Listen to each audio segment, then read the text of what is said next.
You are listening to Adoptees On, the podcast where adoptees discuss the adoption experience. This is Season 1, Episode 12, Davis. I'm your host, Haley Radke. Today we'll be talking to Davis Peticola, a fellow adoptee who shares his story about coming out of the adoption fog when he was 50 years old. Davis outlines some of his deeply personal struggles that can be traced back to adoption trauma as the root cause. As always, we'll wrap up with some recommended resources for you. I'm so pleased to introduce to the show today Davis Peticola. Thanks for joining us today, Davis. Glad to be here. Wonderful. I would love it if you would just start with a little bit about your adoption story for us. Well, I was born December 6th, 1941, which is one day before Pearl Harbor. My birth mother was 27. My birth father was 41. My adoptive dad was a doctor, and a friend doctor of his arranged it. My dad's twin brother was a lawyer, so he was the one that did the legal work. It's not through any organization or foundation or Catholic Charities or anything like that. I went to my adoptive family at 1 week. My adoptive family, there was an older brother who was a biochild. He was 2.5 years older. My adoptive mother had eclampsia with his birth and almost died. So that was the reason they couldn't have another child. And so they adopted. Would you say in 1941, is that even pre-baby scoop? I do not know. Of course, adoptions were happening. I can't tell you how often. Yeah, that's what I was curious about. I wonder how common that was. But clearly it was done. Yeah. So do you know any of the circumstances behind your relinquishment? I do not. My birth mother and father had died by the time I searched and identified them. So I have not been able to garner any information as to really what was going on in their lives. Interestingly enough, when I found my birth mother and connected to two half-siblings, two half-brothers, when I met them, they gave me quite a bit of information and some pictures. And one of the pictures is a picture of my mother with her mother. And on the back of that picture, it says, "Best mother ever." And it's dated 3 months after my birth. And I kind of, in my mind, I say, they made up that at this point, and that's kind of why it's the best mother ever. I've always had this feeling that my grandmother, who I never, of course, knew who it was, I had a connection there, and I never quite understood that, but I've always felt it. I don't know whether that makes any sense or not. Sure it does. Just to have a photo of them, that's something. Well, that's true. Okay, so tell me, how did you search and come to this realization that you found them both and they were already passed away? I was 50 before I really crashed and defogged. My life wasn't working, and my marriage was in trouble, and we started counseling, and I was lucky enough to have a counselor who was aware of adoption. There was a man and his wife who ran this group, and the wife was adopted, so she knew what the issues were. And so very quickly after starting counseling, I was asked to look at my adoption issues. And I very brazenly said, I don't think there's any snakes under that rock. And I jokingly say I was right. They weren't snakes. They were bloody dragons. That's when I began to defog, and shortly after that, I began to search. I have quite a few skin problems, and my dermatologist said, well, you really need to know this family history. And so he very willingly wrote a letter to ask to open my adoption file. So I had their names. And my birth mother's name is a very common, both first and last name are very common, and I just got nowhere. My father's name was rather unusual, and I could very easily trace him. He had died about 4 years before that. So I floundered on for a while, not getting anywhere fast. And then the state of Texas in 2000, I'm guessing 4 or something like that, allowed adoptees to get their birth certificates if they knew their parents' names. Now, that's kind of a catch for most people, but luckily I could. So I was one of the first to get my OBC from Texas. And on that there was her Social Security number. And for 1941, that was a little unusual. It took almost maybe a day to find that she had died, given her Social Security number. So she had died in Tennessee, so I wrote and got her death certificate.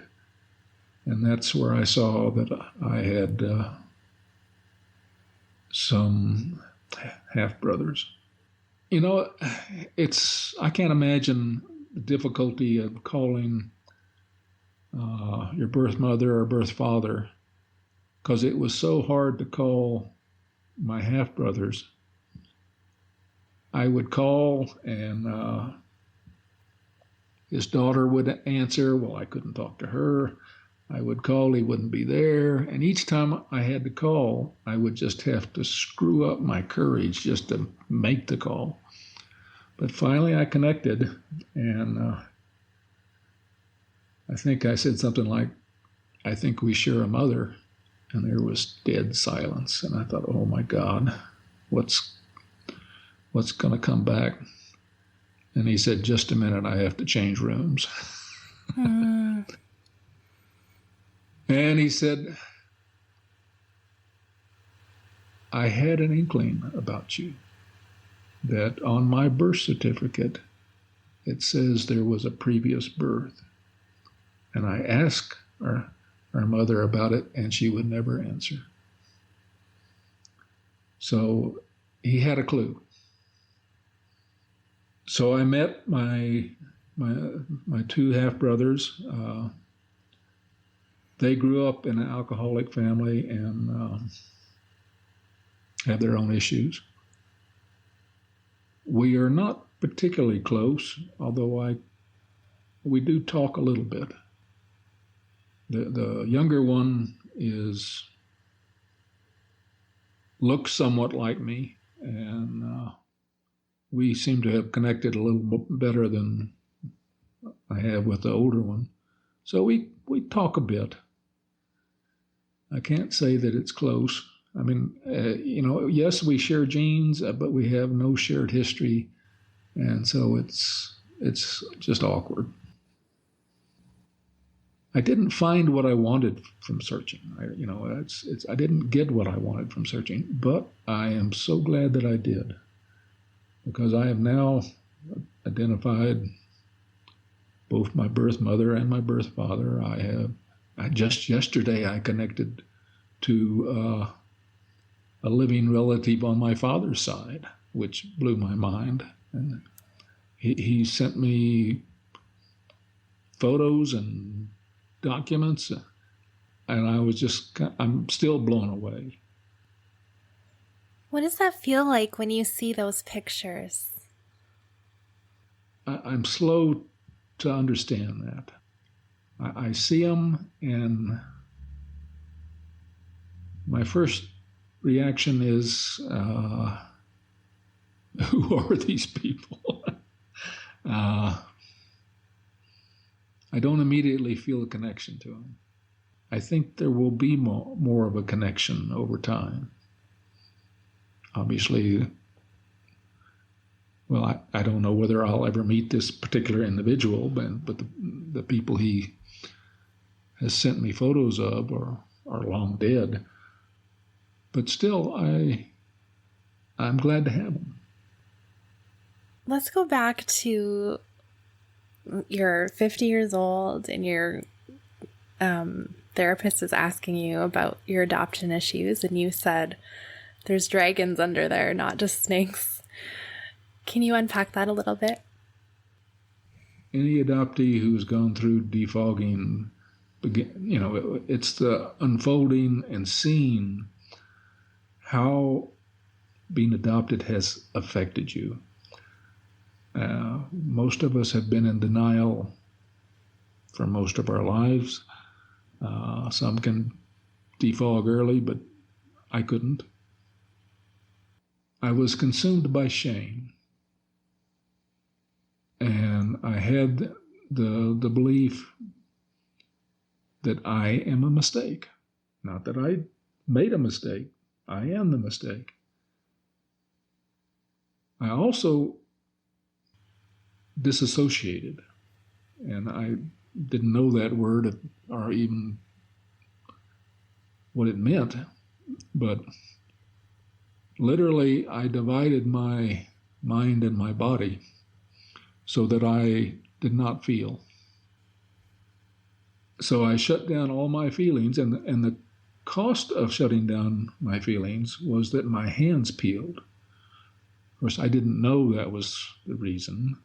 I just knew that my hands peeled, and I went to doctors, and I used lotions, and I slept with cotton gloves, and my hands peeled. And I think it started somewhere around age 5, and it did not stop until about age 50, when I had what felt to me like a nervous breakdown. And what it actually was is I finally allowed my feelings to be felt in my body. And I was at work. I had closed the door to my office, and I was crying. I literally didn't know what was happening. Finally, I called my therapist, and very patiently was told that, this is hurt, this is anger, this is fear. And it was like I was learning to talk to my body. And as I began to allow my feelings to be felt in my body, my hands stopped peeling. For something that I had lived with for 50 years, that was pretty amazing to me. And I thought, man, this is big stuff. I thought I was cured. And of course I wasn't. I was just making the next step. But that was part of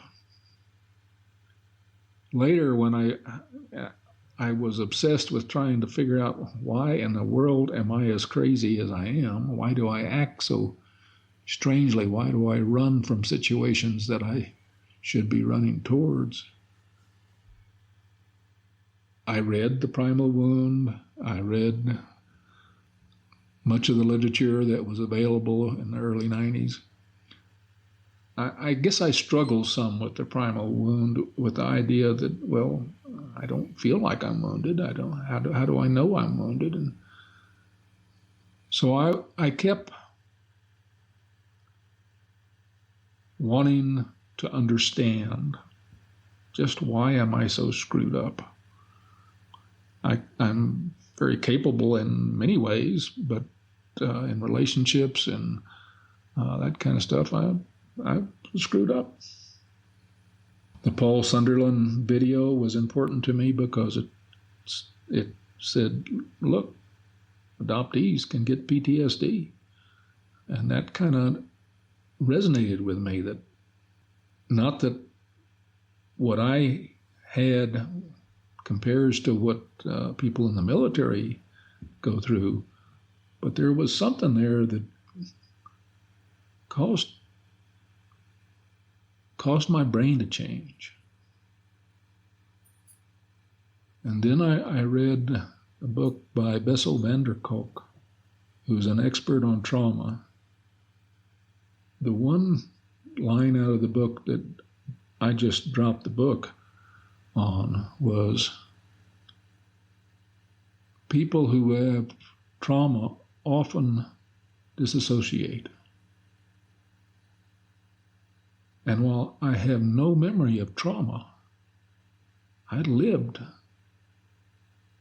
disassociation for 50 years. So I knew that. I knew that had happened to me. So maybe the trauma was real. And then there's another book that just lays it all out. It's not really about adoption, but it's about early trauma that occurs when the individual is in what they call the developmental stage, basically birth to 2 years, I think. And they started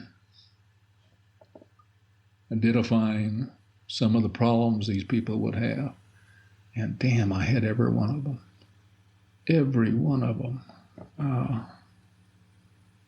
And so I finally accepted that the primal wound was real, that I really was damaged, that it had affected me.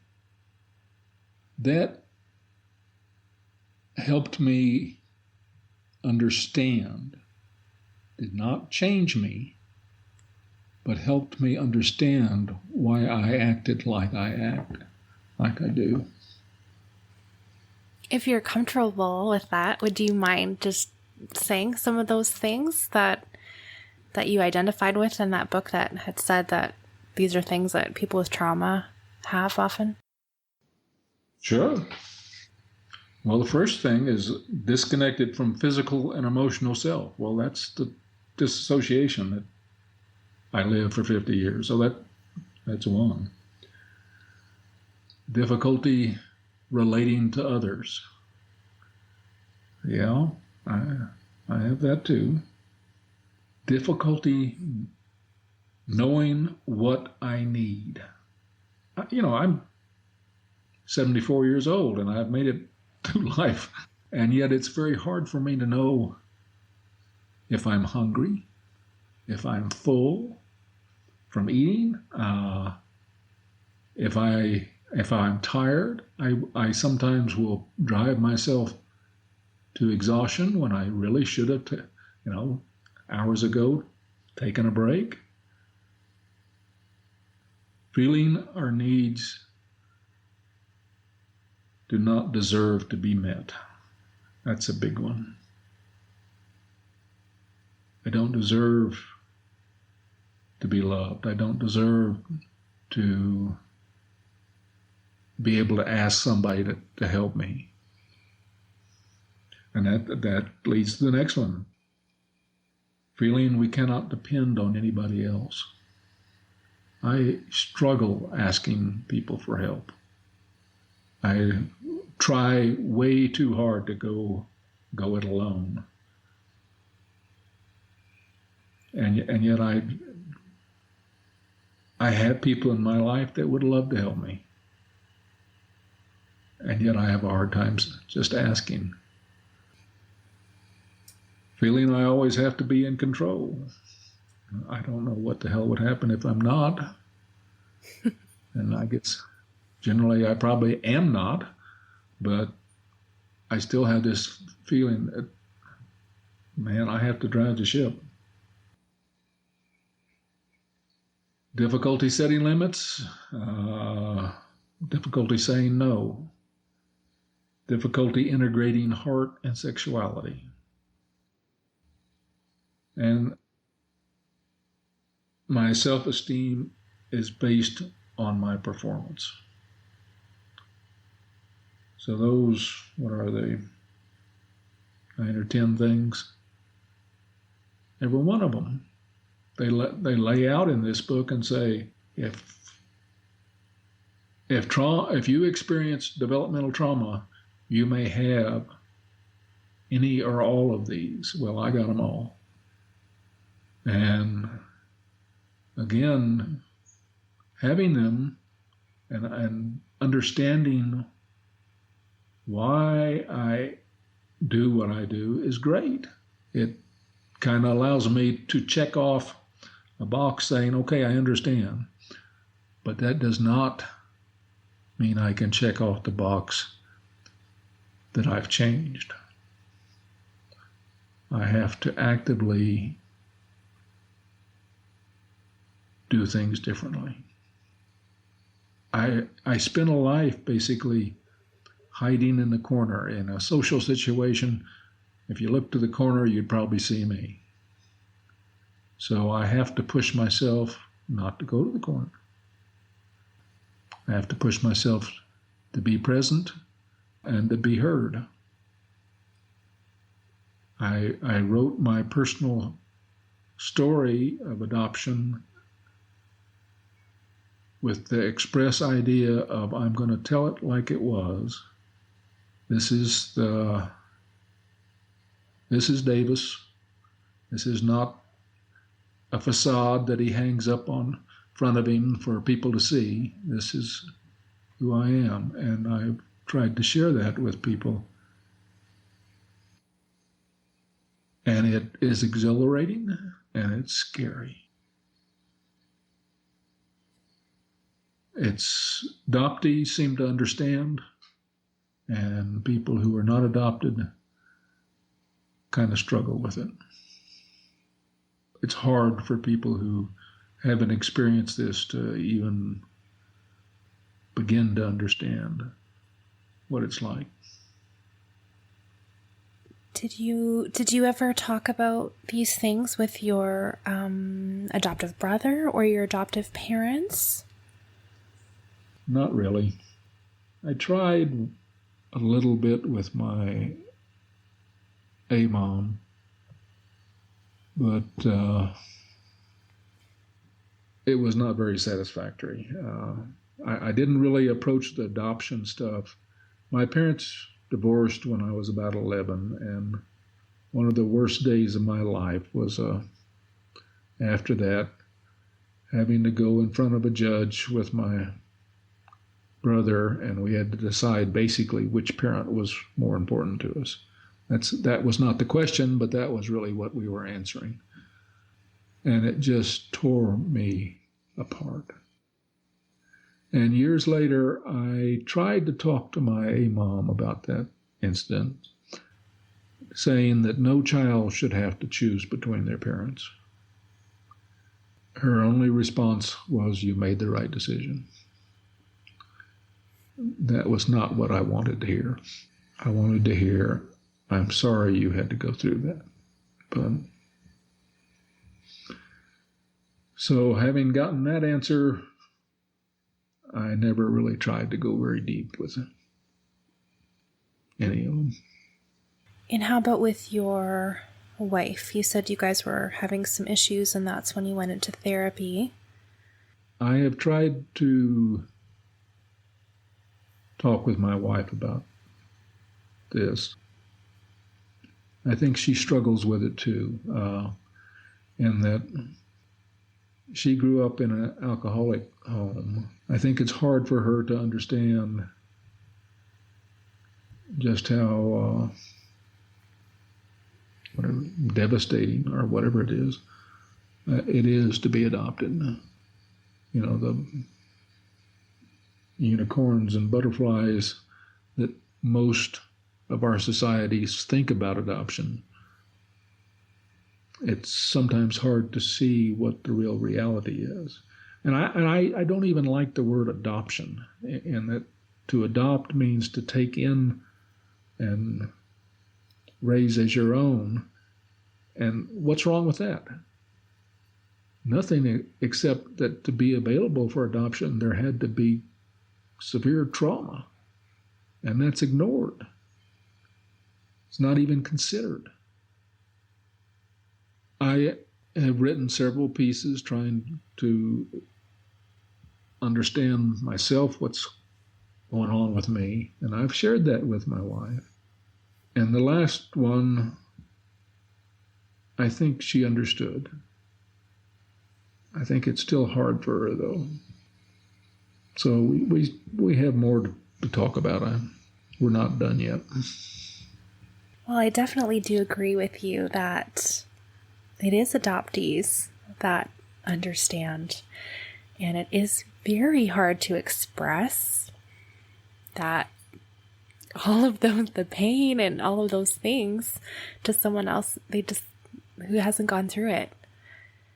It is almost impossible, I think, for someone who is not adopted to really understand. And quite frankly, I think for adoptees, it's pretty much impossible to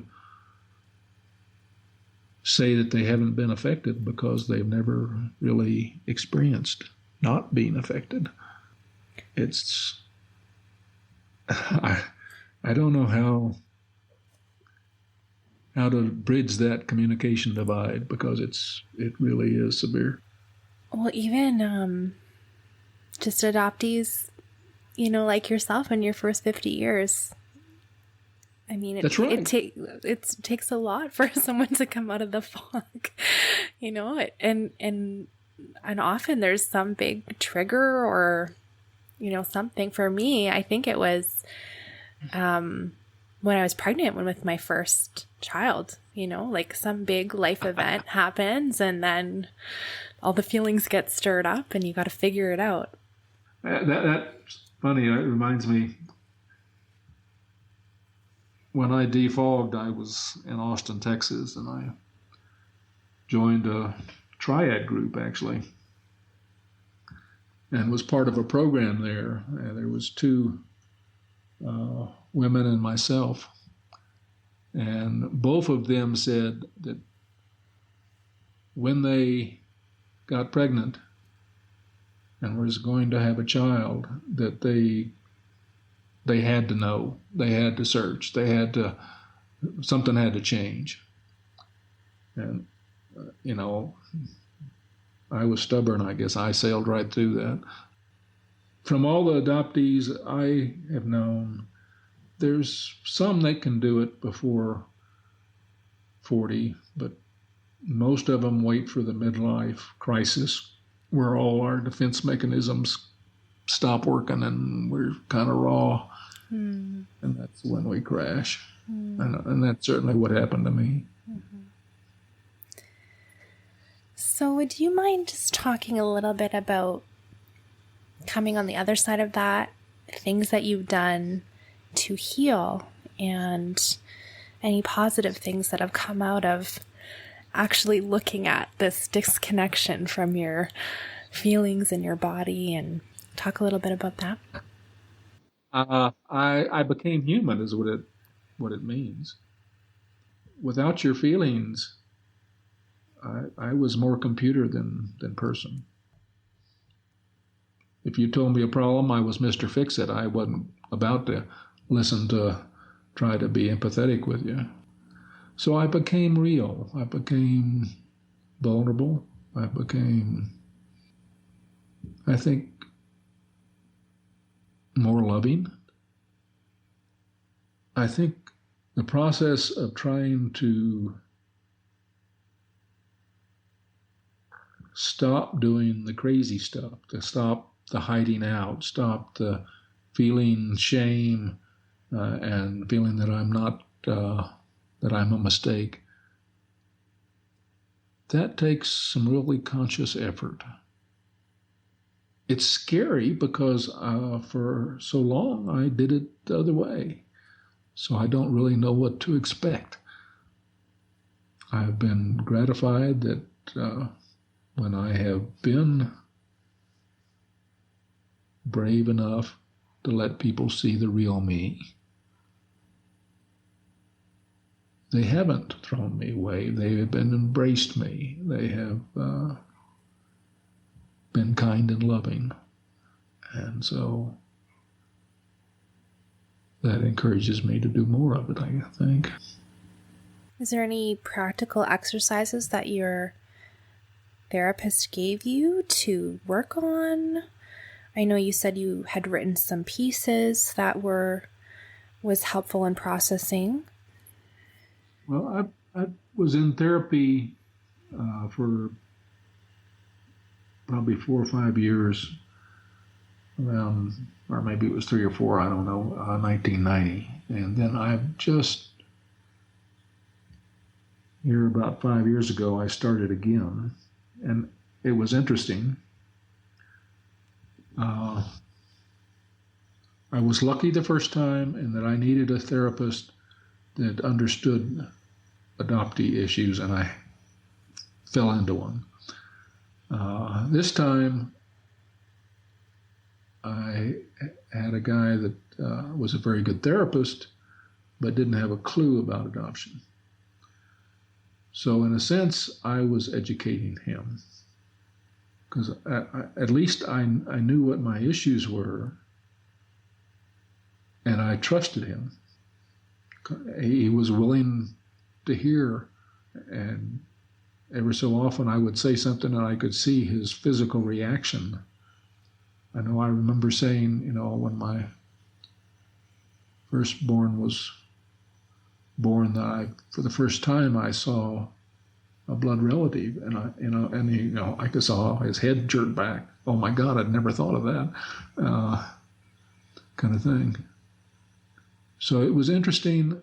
He could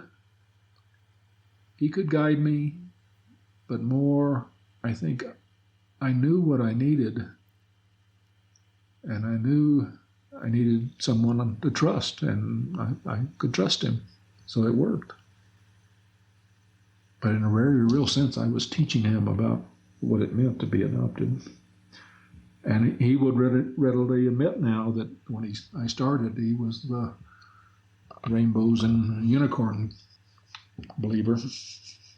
I bet there's just tons and tons of therapists, right, that have no clue about the adoptee issues. And so I imagine there's lots of adoptees that go for counseling and just flounder because they don't find the root cause of their problems.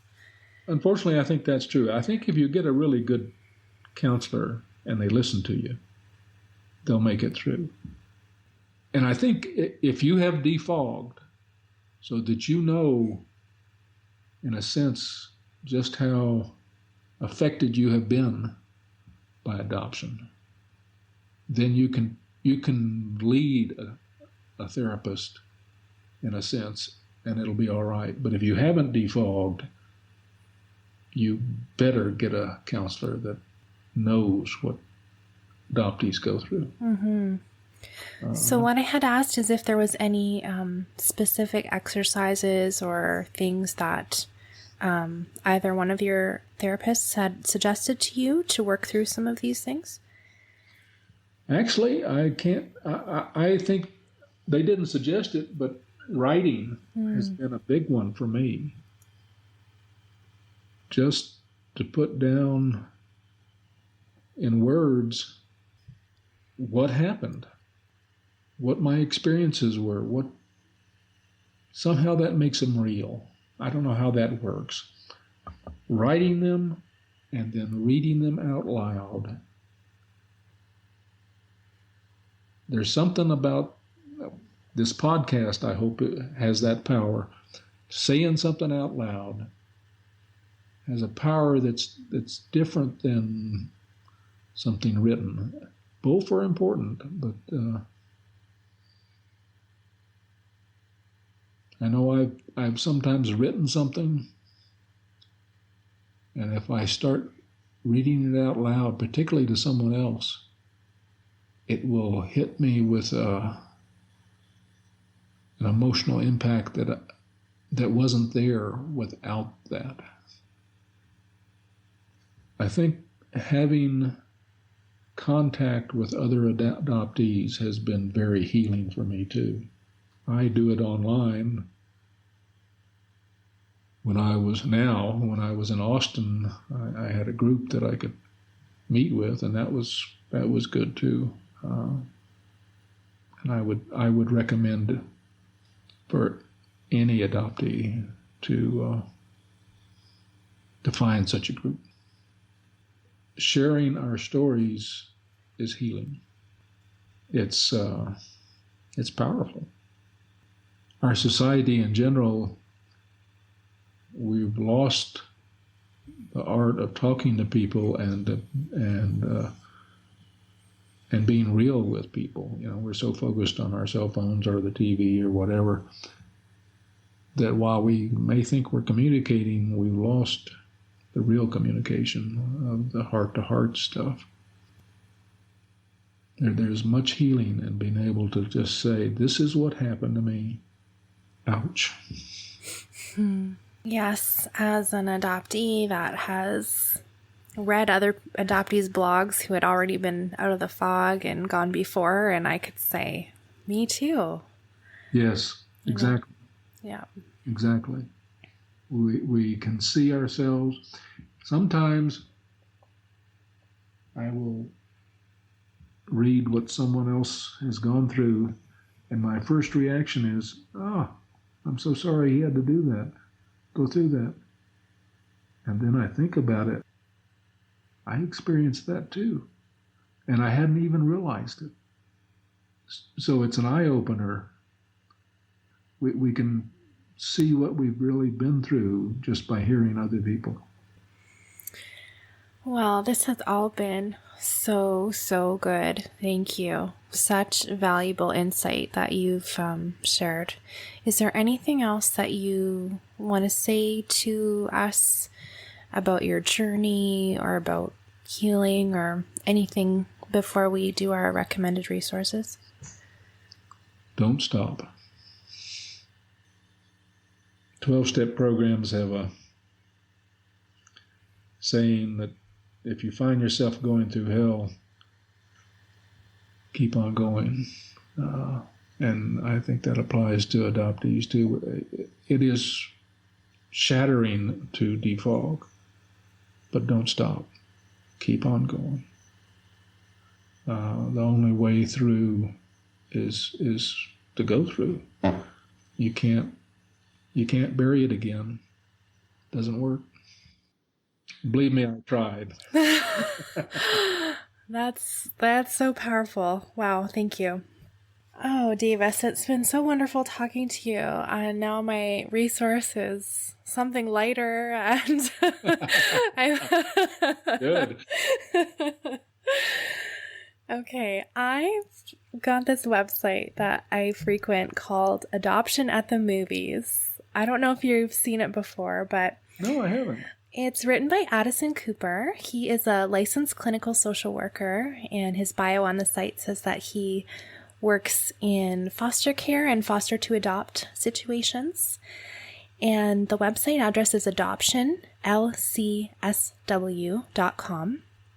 And he has hundreds of reviews of movies that are current, some past, and all of his reviews are based on the focus of where adoption might show up, or where an adoptee or someone in foster care might be triggered. And his reviews, I would say, are more focused to perhaps an adoptive parent or a foster parent who would have the opportunity to have a conversation with their adoptive child or foster child about the movie, situations in the movie, those things, opening up a dialogue. But for me as an adoptee, I can go there and be like, ooh, I'm not watching that movie because it's going to wreck me for days. Yeah. So it's a great resource to go and just quickly look and see. I was just on Twitter, I think yesterday, someone I was following was saying, oh, adoption is coming up in this TV show I'm watching and now I can't watch it anymore. And So it was just that surprise can be a trigger for a lot of us. And so this is an awesome thing for sensitive people like me to just check before maybe go see a movie. Finding Dory was the one that I was alerted to.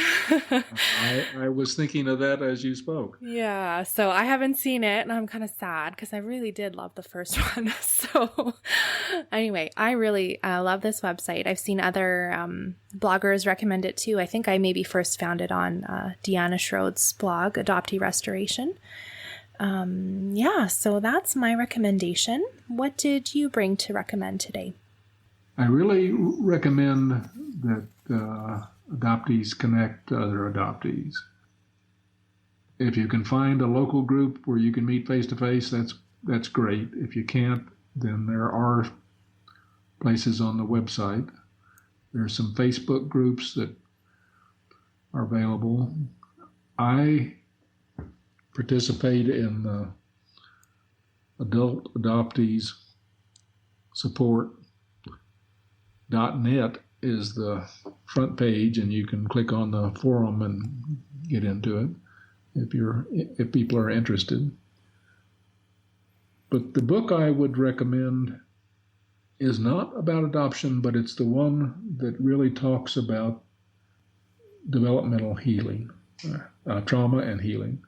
And that's Healing Developmental Trauma, How Early Trauma Affects Self-Regulation, Self-Image, and the Capacity for Relationships.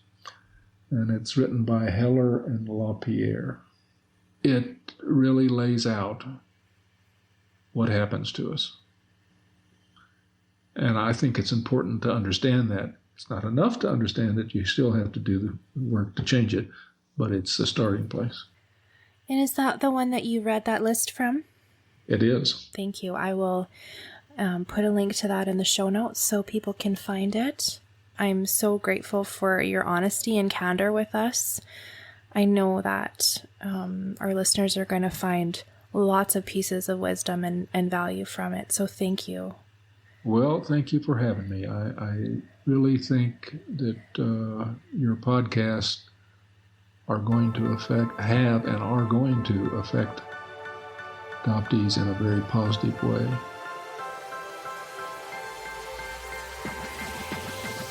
If you have more questions for Davis or would like to thank him for sharing with us, you can find him on Facebook. Davis recorded his excellent essay, Am I Blood or Am I Water? And you can find this free download on our website, along with the show notes with links to everything we've discussed, adopteeson.com. Come and chat with us on Twitter or Instagram at AdopteesOn, and on Facebook, just search Adoptees On Podcast. Thank you to everyone who connects with me and our guests on social media. It's a great encouragement to them to hear from you and know how their stories have impacted your journey. Today, would you take a moment to share this episode with an adoptee or adoption support group you are a part of? Perhaps your community would benefit from listening to these episodes and discussing them together. Thanks for listening. Let's talk again soon.